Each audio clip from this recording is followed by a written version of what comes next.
Well, hello, this is Curly here from Curly's Chicken Ranch. And I was telling you before that in the previous video that we're working on our Suburban solar outfit, and be showing you all different parts that we're doing for the the solar system that what we're doing. Solar system, not meaning in the universe, but solar system as far as our solar setup for creating power. So we're just going to do a quick unboxing here of the power inverter that we're going to be using. Look at this thing. It's made by Giandel. Just came in today. We've already received our 2 battle-borne batteries, 200 amp hour battle-borne batteries. We received our 40 amp EP Ever solar controller. We've received some of the switches and wiring and things like that as far as what we need on that. I'm waiting for, I'm going to do a little different on this thing, because we're going to go ahead and I was going to do just a manual set of switching boxes for our home, because we're going to use, basically we want to be able to use this system when power goes out. So I was going to just do some manual switching just to change up certain circuits that would run off of solar. But what to make it look a little more professional, I actually ordered I think it's called like an emergency, I think the brand may even be emergency, generator switching. It's like a 3-way switching, to where you can have if you plug in your generator in your system, you can go ahead and set your switches almost like a mini breaker box. It's got like 5 circuits on each side, and you can power, I think 10 20 amp circuits, and you can actually do a bridge on a couple of them to make them 240 volts instead of 120 volt. But anyway, that's coming in this next weekend. So we're also gonna hook that up, and I've actually got some solar panels out in the yard right now. I'm checking to see really what they're doing, what kind of power that they're putting out when I have them parallel, and also when I have them parallel connected and series connected. So I'm going to walk you through the solar panels too here in a little bit. But so this is an inverter that I ordered. I get it out of the box here. It's a very large inverter as far as casing. Because the whole thing about this, I didn't want to be able to just power up some lighting or some switching or ceiling fans or something like that. I want to be able to, eventually, I want to be able to power a lot of the circuits in the house, up to 10 circuits with the box that I ordered. But at the same time, I want to be able to do higher amp type circuits. So if I scratch this table, my wife is going to shoot me, so I got to be very careful. I'll get this out of the bag here. Please don't scratch up the table. I'll be one dead sucker.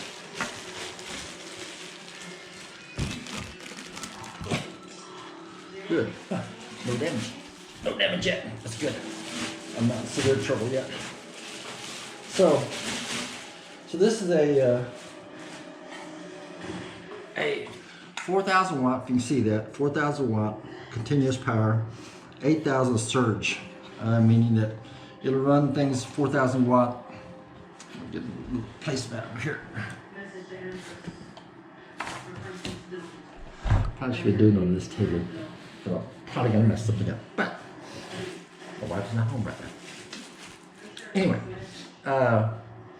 So this will basically power continuous 4,000 watts and surge up to 8,000, meaning that let's say it's a motor in a ceiling fan or a microwave or fan motor or something like that. When you first turn it on, even though it may, let's say it's rated for 12 watts, the initial turn on, it may actually it may actually take only 12 amps to run, or let's say 5 amps to run.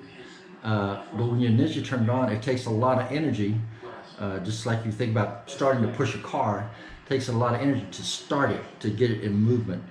So it uses more amperage. So in this right here, it'll actually take up to 8,000 watts to 4,000 watts. And we talked previously about converting over watts to amps. It's a very easy thing to do, and I'll explain it maybe one more time as we go along on things. But this basically has two connections in the back, a plus and minus for the batteries, okay? And then on the front side here, this is a Giandel, Giandel inverter. This right here, if you see this, I'll put the camera really close. Okay, this right here has 4 110 inputs or outputs that you can plug things into. It also has a monitoring system that'll show you what's going on with the inverter. Also has a USB charger here, and then it has a plugging for a remote, and I'll show you the switching here. And there's also a heavy duty area here that you can literally plug in. There you go. Plug in your lines to where these are basically rated about 1,000 amps or 1,000 watts per each plug-in. Okay, so that's 4,000. Or you can basically hardwire it in. Oh, my dog's barking. You can actually hardwire it in and have 4,000 off of one line here. So you want to power something bigger. So this is the unit, and as we go ahead and do our system, I'll basically be showing you how this thing works and how it performs. Hopefully it will perform well too. One thing I also want to explain to you a little bit too, if I can turn this thing around, see right here where it says pure sine wave inverter. The normal current, by the way, I built a smaller 400 watt setup on my camper trailer to do this. And I actually bought a smaller inverter for it. It's only 400 watt panels, 2 batteries, and I bought a modified sine wave inverter. A modified sine wave inverter is cheaper than a pure sine wave, but there's a lot of things that modified sine wave converters cannot. Okay, let's go back and explain. Pure sine wave converter is more like regular electricity in your home. If you think back about an oscilloscope, you've seen those maybe in old movies and stuff, where you just see a real kind of steady up and down, up and down, up and down, and that's the sine wave of like the normal electricity inside of your home. Okay, so you want to get something as close to that as possible to power your electronic components, computers, digital TVs, anything that's very, very electronic sensitive. You want a pure sine wave converter, meaning that you want something that'll operate basically like what you have in your home, the kind of power, and that's kind of like the pure sine wave on that. Okay, so this right here is made for that. There's another thing called a modified sine wave converter, which modified sine wave converters are cheaper as far as cost, but instead of doing a fluid up and down motion, it's kind of more like a stair-step digital as it goes up and down. I know it's kind of weird, but that doesn't work very well, or appliances that are very electronic sensitive does not work very well with those kind of inverters. So those will work fine with like lights. Lighting has no motors in it. Lighting does not have any electronic, delicate electronic instruments, so it works very well with that. But anything that's either a motor or delicate electronic type thing, you know. Matter of fact, I don't think there's actually some battery chargers you can't charge certain phones and things with it, with a modified sine wave inverter. So you really want to go with the pure sine wave inverter, unless you're just going to use it strictly for some lighting and things like that.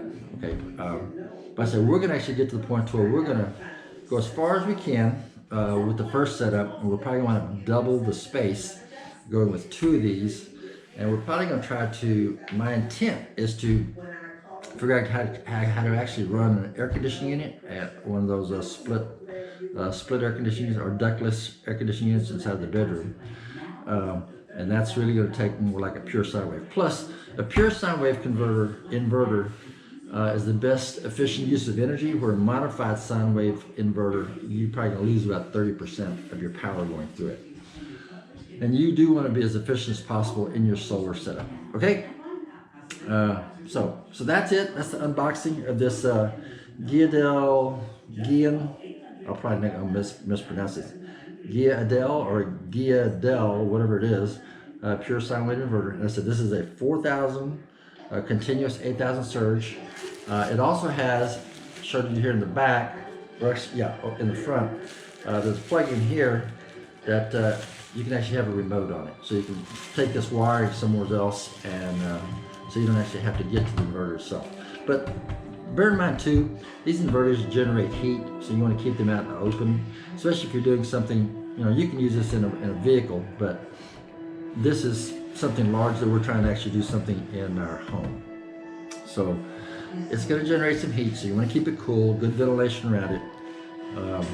So we're going to see how that works. Okay, so we got through the unboxing of the inverter.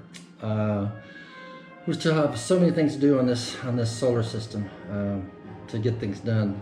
Next I'll be working kind of in the garage, building a table to put all the stuff up. I'm still waiting for the transfer switches in the box. A lot of wiring, put the panels up on the house. So we still got a lot of things to do. So tell you what, if you like what you've seen, you want to make a comment, go and click it below, put some comments down there. Hit the like button, subscribe if you want to do that, follow this. We still have a lot of in this series to go ahead and do. Okay, like I said, I'll be showing the good things and the bad things. So this is Curley with Curley's Chicken Ranch, and we'll catch you later.